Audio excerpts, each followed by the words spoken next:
કૃષ્ણ વિદ્યાર્થી મિત્રો, આજે છઠ્ઠા પ્રશ્નથી આપણે આગળ વધશું. છઠ્ઠા પ્રશ્નમાં એવું કીધું છે કે જે સંખ્યાઓ અંશ છેદ સ્વરૂપની હોય,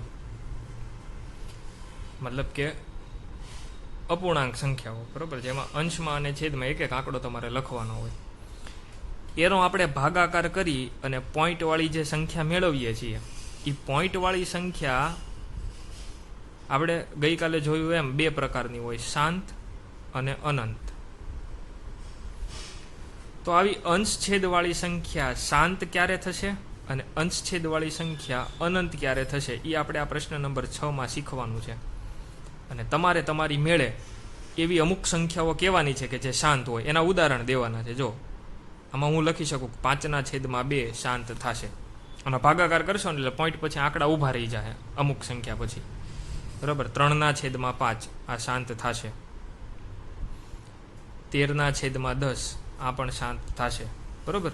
તો ભાગાકાર કર્યા વગર અગાઉથી કઈ રીતના ખબર પડે કે આપેલી સંખ્યા શાંત થશે કે એનો ભાગાકાર અનંત સુધી લંબાશે, બરાબર. જેમ કે જો 1/3 હોય તો એનો જવાબ આવે 0.3333 અનંત સુધી. તો આ સંખ્યા છે એ અનંત સુધી ગઈ, આ બધી સંખ્યાઓ શાંત, બરાબર. આ ઓળખવું કઈ રીતે, તો એની માટેનો ગુણધર્મ છે એ આપણે સમજીએ. સૌથી પહેલા જો આવી રીતે અમે રકમ આપી હોય 35/10, તો જવાબ કેટલો થાય? છેદમાં 10 હોય એનો તમે જવાબ લખી શકો, શું થાય? 3.5, બરોબર. 571/100 આને પોઈન્ટ સ્વરૂપે શું લખાય?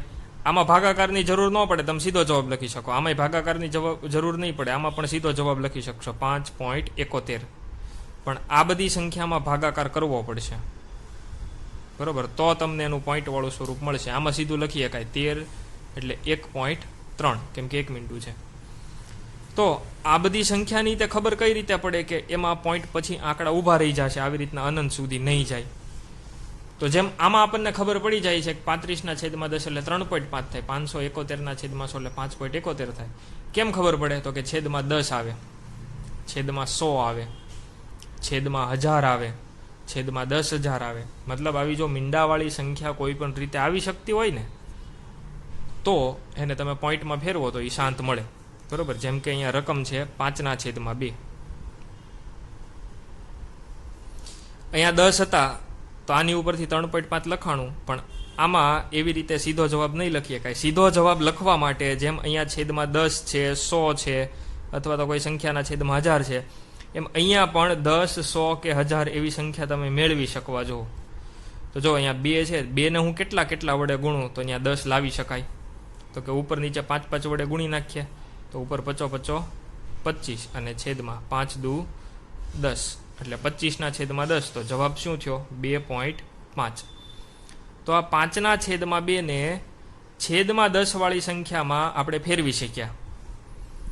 એમ 7/5 હોય તો આને પણ છેદમાં 10, 5 છે એને 10માં ફેરવી શકાય કે કેમ? વિચારો તો.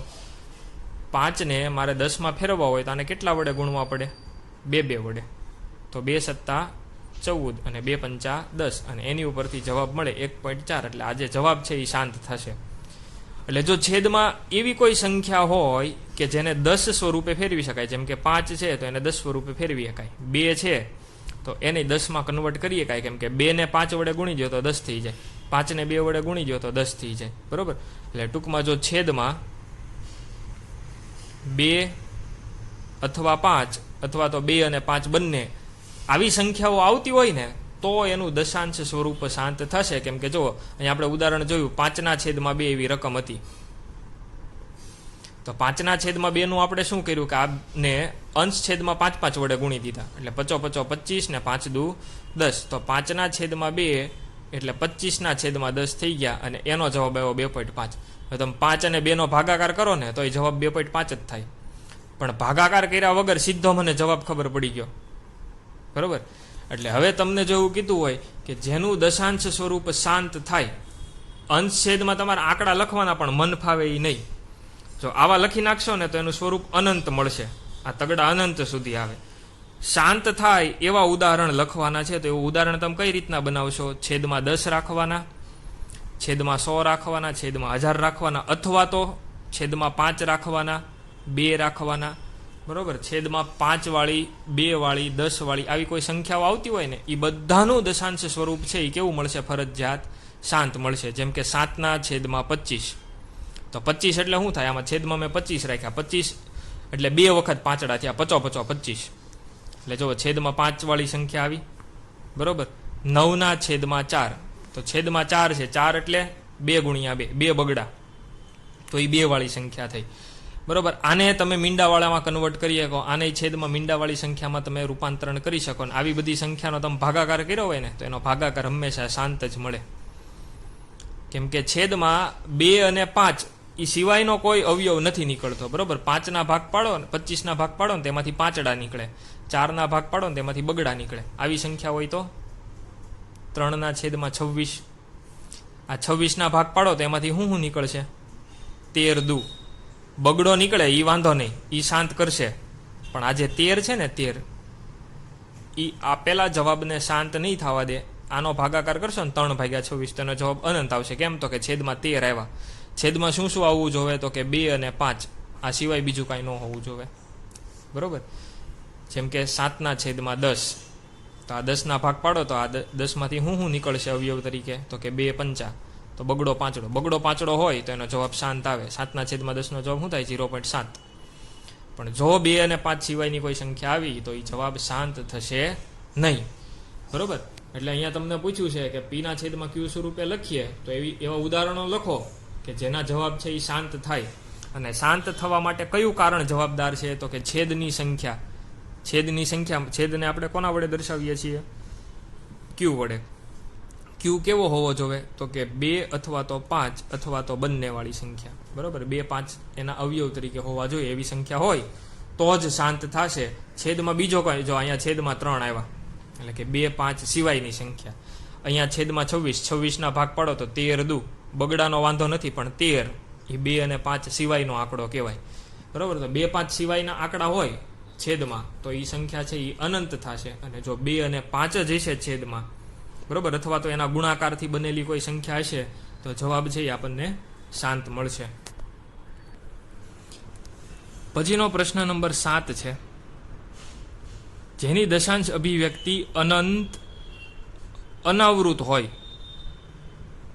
એવી 3 સંખ્યા લખવાની છે. અનંત અનાવૃત એટલે આંકડાઓ અનંત સુધી હોવા જોઈએ, અને અનાવૃત કોઈ ફિક્સ આંકડાઓ રિપીટ થવા જોઈએ નહીં. જેમ કે 3.25 તો એને અનંત આવૃત કહેવાય. આપણે અનાવૃત. તો અનાવૃત સંખ્યાઓમાં તમે વર્ગમૂળ 2, વર્ગમૂળ 3, વર્ગમૂળ 5, વર્ગમૂળ 4 નહીં આવે હો. વર્ગમૂળ 4 બરાબર 2 થાય. બરોબર, એ સમય સંખ્યા થઈ ગઈ શાંત. આવી બધી સંખ્યા છે એ અનંત અનાવૃત કહેવાય. આના દશાંશ સ્વરૂપ મેળવો તો 1.41 42 એમ આડાવડા આંકડા અનંત સુધી આવે. 1.73. બરોબર, એટલે આ બધી અનંત અનાવૃત થઈ. આમાં પાઈનો પણ સમાવેશ થશે. બરોબર, ટૂંકમાં અસમય સંખ્યાઓ. અનંત અનાવૃત એટલે અસમય સંખ્યાઓ થાય. બરોબર, પછી પ્રશ્ન નંબર 8 જે આપણે એક વખત કરી ગયેલા છીએ, હોમવર્કમાં મેં આપેલો છે. 5/7 અને 9/11 વચ્ચેની 3 અસમય સંખ્યા લખવાની છે. તો 5/7નો તમારે જવાબ લાવવાનો. 5/7 5/7 ભાગાકાર કરો ને એટલે 0. કંઈક જવાબ આવશે. પછી 9/11 આનો ભાગાકાર કરો ને એટલે 0. જવાબ આવશે. હવે અહીંયા બે જગ્યાએ જે આંકડા આવ્યા હોય, બરોબર, એની વચ્ચેની સંખ્યા બનાવવાની. બરોબર, આ પોઈન્ટમાં ફેરવા પછી જે સંખ્યા આવી હોય ને એની વચ્ચેની, અહીં માની લો 0.23 હોય ને અહીંયા 0.38 હોય. બરોબર, આ ભાગાકાર કરીને શું જવાબ આવે છે એ તમારે ગોતવાનો. હું અંદાજે કહું છું કે કોઈક બે સંખ્યા મળી હોય 0.23 આવી કાંઈક, અને બીજી સંખ્યા અહીંયા મળી હોય 0.38, પછી પાછળ કાંઈક આંકડા.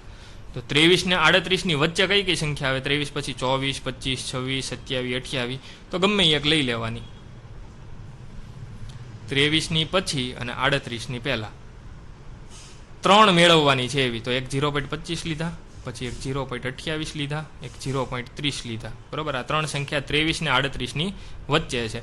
3 લીધી એ પાછી કેવી હોવી જોવે? અસમય હોવી જોઈએ. અસમય ક્યારે કહેવાય? તો કે જો એમાં આડાવળા આંકડા અનંત સુધી આવે. વચ્ચેના લઈ લીધા પછી પાછળના આંકડા તમે ગમે એ લખી અનંત સુધી, બરોબર, રિપીટ થાય એવા નહીં લખવાના. અહીંયા 25 25 25 લખીને અનંત કરો તો ખોટું પડે.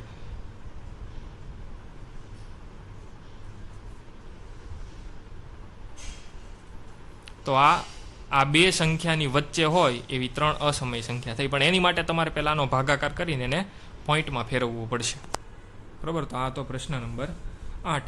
અને પછી આપ્યો છે પ્રશ્ન નંબર 9, સમય અને અસમયમાં વર્ગીકરણ કરો, બરોબર. અમુક સંખ્યાઓ એમાં લખેલી છે, એના તમારે ભાગ પાડવાના છે. સમય સંખ્યાઓ કઈ કઈ અને અસમય સંખ્યાઓ કઈ કઈ, બરોબર. એમાં પહેલું છે વર્ગમૂળ 23. તો 23નું વર્ગમૂળ નીકળે નહીં. અને જો કેલ્ક્યુલેટરમાં 23નું વર્ગમૂળ કાઢવા જાવ ને તો પોઈન્ટ પછી આડાવળા આંકડા અનંત સુધી હોય, અને એટલા માટે એને કેવી સંખ્યા કહેવાય? અસમય કહેવાય, બરોબર. પછી છે વર્ગમૂળ 225. તો 225નું વર્ગમૂળ 15 થાય. 225નું વર્ગમૂળ થાય 15. આમાં આડાવળા આંકડા અનંત સુધી ન આવે. આને પીના છેદમાં ક્યુ સ્વરૂપે આમ લખી શકાય, એટલે આ સમય સંખ્યા થઈ. પછી છે 0.3796. આ શાંત છે. પોઈન્ટ પછી 4 જ આંકડા છે, અને 4 આંકડા હોય ને આનું પીના છેદમાં ક્યુ સ્વરૂપ લખવું હોય તો આવું લખાય. 3796 છેદમાં પોઈન્ટ પછી 4 આંકડા છે એટલે 4 મીંડા, એટલે કે 10,000. તો આ પીના છેદમાં ક્યુ સ્વરૂપ આનું મળી ગયું, એટલે આ સમય સંખ્યા કહેવાય, બરોબર. પછી છે 7.478 અનંત સુધી. તો જો આ 3 આંકડા છે એ સતત રિપીટ થયા કરે છે, એટલે આ અનંત આવૃત છે. અને અનંત આવૃત હોય એને કેવું કહેવાય? સમય. કારણ કે આને તમે ઓલો દાખલો ગણીને પીના છેદમાં ક્યુ સ્વરૂપે ફેરવી એક ઓલું એક્સ ધારવાનું, પછી 1000 વડે બે બાજુ ગુણવાનું, એટલે ફેરવવું હોય તો ફેરવી શકાય, એટલે આને સમય કહેવાય, બરોબર. પછીનું ઉદાહરણ છે 1.10 100 1000 10,000, બરોબર, એમ અનંત સુધી. હવે આમાં કેમ 478 478 478 478 એમ અનંત સુધી, એમ આમાં એવું તમને કાંઈ નહીં મળે, બરાબર, કે ભાઈ 10 10 10 10 કે 100 100 100 100, બરાબર, એવું નથી મળતું. એટલે આ હકીકતમાં આડાવળા આંકડા અનંત સુધી જ કહેવાય. એટલે આ કેવી સંખ્યા કહેવાય? અસમય સંખ્યાઓ કહેવાય. તો અહીંયા આપણો સ્વાધ્યાય 1.3 પૂરો થાય છે, બરાબર. આવતા લેક્ચરથી આપણે વાસ્તવિક સંખ્યાને સંખ્યા રેખા ઉપર કઈ રીતે દર્શાવવી એ શીખશું, બરોબર. અને પછી એમાં પ્રકરણમાં આગળ વધશું. આજના હોમવર્કમાં સ્વાધ્યાય 1.3 છે એ તમારે પૂરો કરવાનો, બરોબર. 7મા પ્રશ્નથી શરૂ કરવાનું છે.